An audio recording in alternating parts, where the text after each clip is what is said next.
I never cry anymore.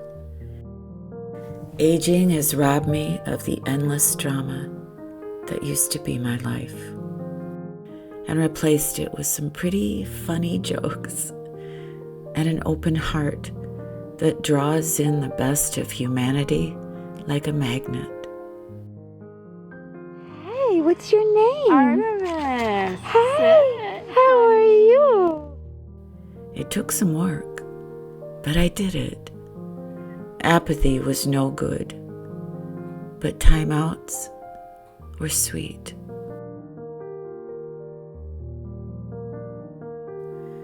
There are times I don't recognize my face.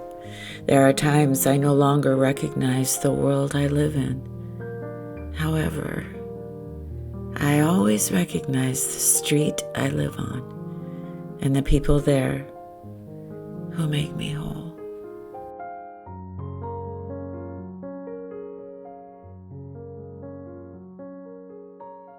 Everybody, thank you so much for coming back and seeing me and Desi. And I hope your week was a little bit better than mine. I've been battling this cold this week. I get a cold every fall. I don't know why. This is one of the better ones.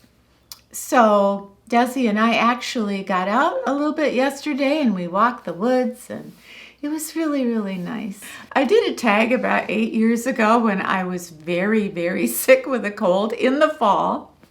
And I only had about 50 subscribers, but the reason I was filming when I was so sick, much sicker then than I am now. I am sick now, but not like that. It took me 2 days to get that video out, and the reason I tried so hard is I didn't want to let anybody down, because I knew that there were some beautiful ladies out there that worried if they didn't see me or Cooper back then, they would get upset. So I really tried to push that video out. So I did a tag, and it was why I have a YouTube channel. And I went back and I'm watching it, and I'm watching these answers. Now, I'm only 62 years old when I'm doing this video. I've only been on YouTube, I think, a year and a half, something like that. So it was so interesting to me because I remember feeling so old at the time. How silly, right? When I think of 62, I think of, that's just a baby. But anyway, the first question that the tag had was, do you feel your videos are getting better? But back then, all those years ago, I said, more importantly than the lighting or the camera or your microphone, it's the story.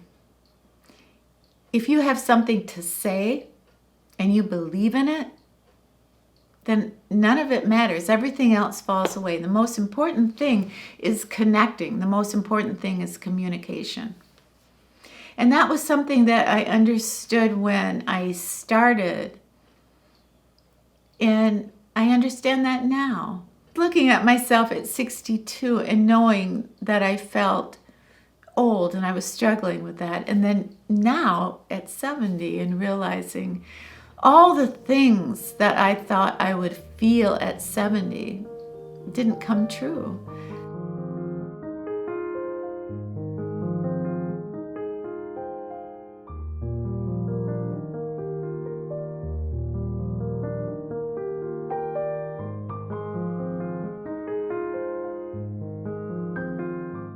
I think if a video is honest, it doesn't matter your camera settings and it doesn't matter your lighting, as long as your content is honest and moving your story forward. I think it's a pretty good video.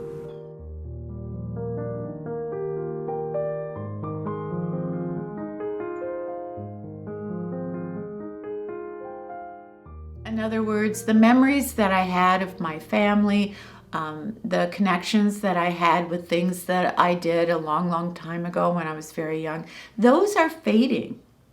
And what is more pronounced is my connection to the world right now. The connection to the family that I have right now, whether it's by blood or friends that I have or you. There's a tremendous connection with animals and nature. It's a complete shift, like a 180 from how I used to feel. I did not feel connected. This week, Jane Goodall died at 92, and I'm sure you all know who she was. She was an anthropologist, and she studied apes in the wild, and she was amazing. And so many things that we thought about animals. She proved they have emotions and thoughts. They think, they can feel, they can make tools. And so she was such an amazing pioneer. And at 92, she was still working. I mean, that's 92 years old. But the thing, in watching a documentary about her life last night, I was realizing that her strength came from the connection that she had with animals and the earth. I wish I had the words now to describe to you how unburdened I feel right now. I used to carry around this big backpack of everything bad that ever happened to me, and it just feels so good to be free.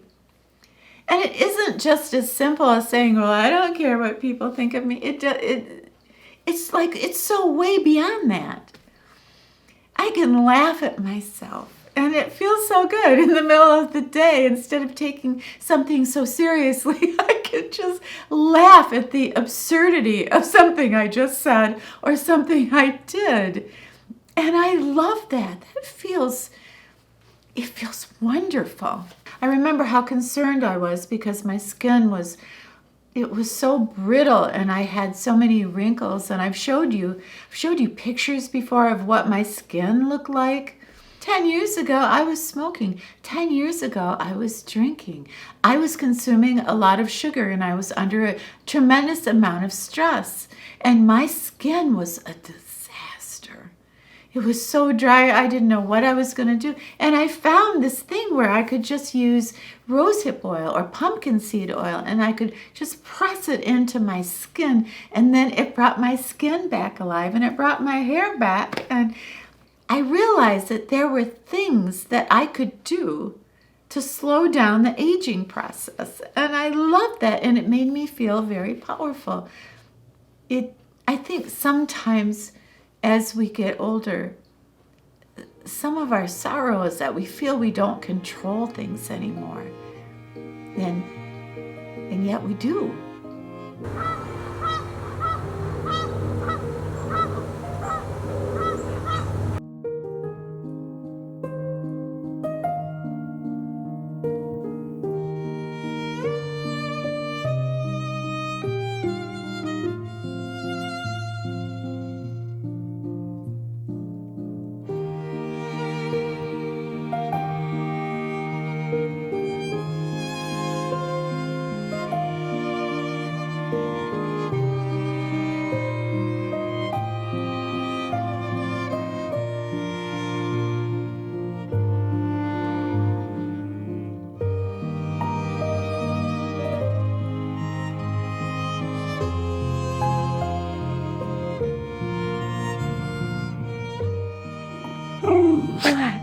What, you want a treat?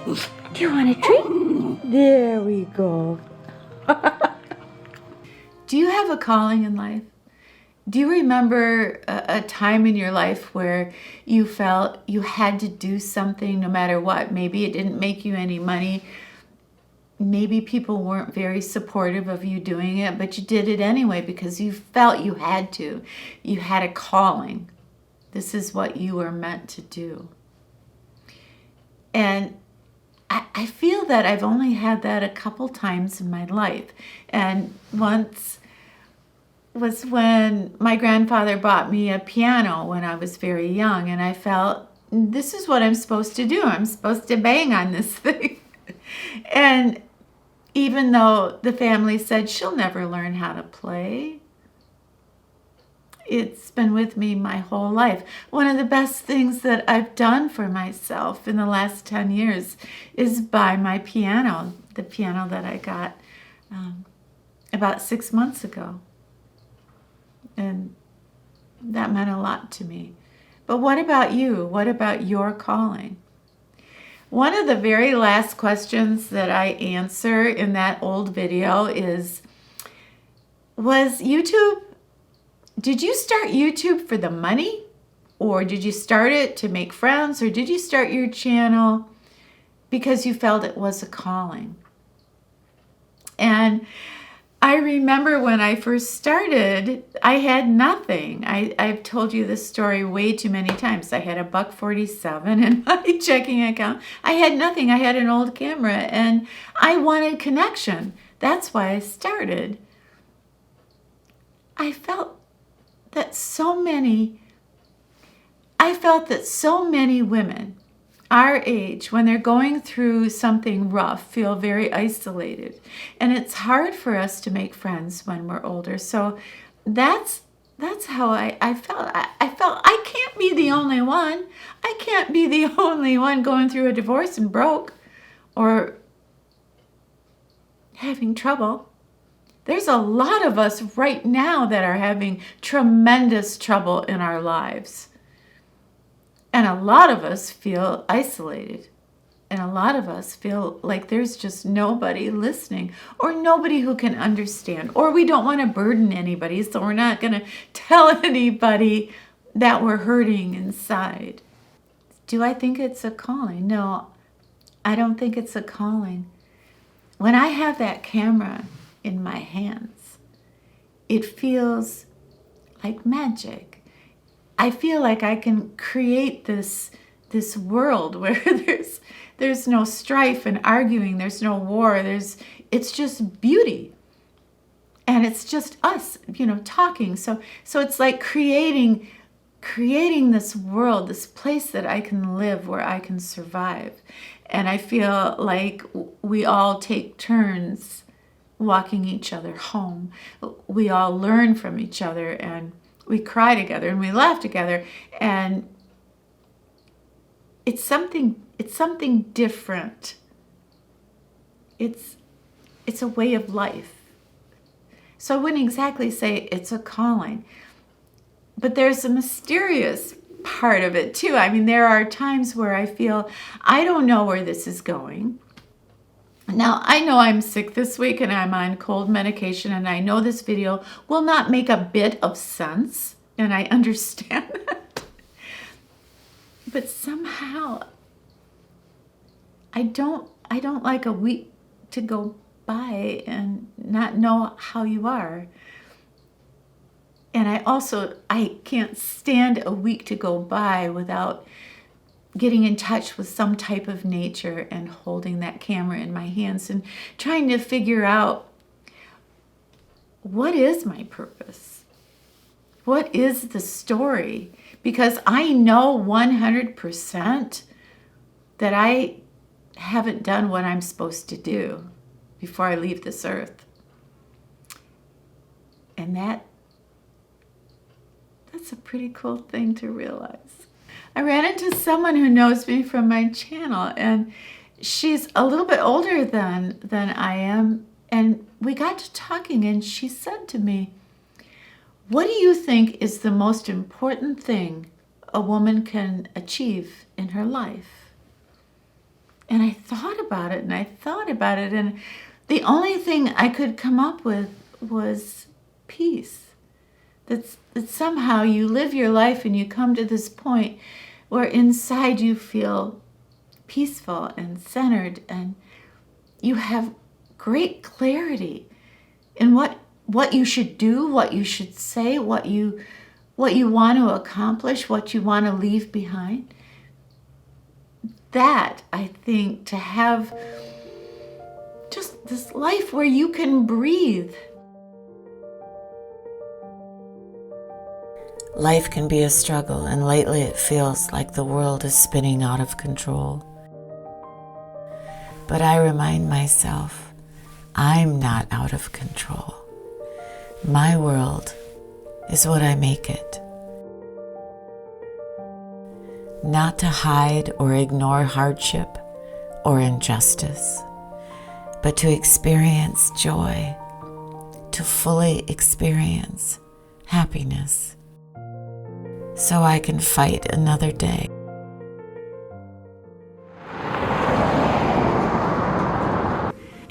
I'll get perhaps a little bit better in telling my story. And in me telling my story, I'm telling all our stories.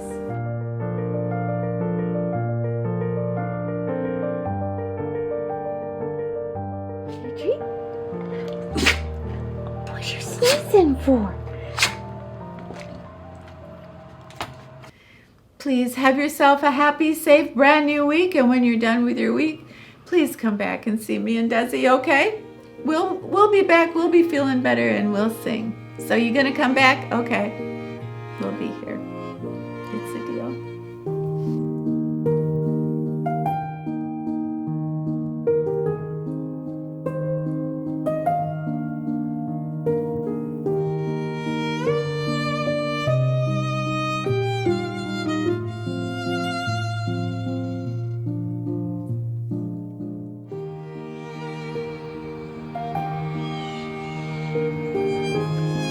Ha ha ha ha.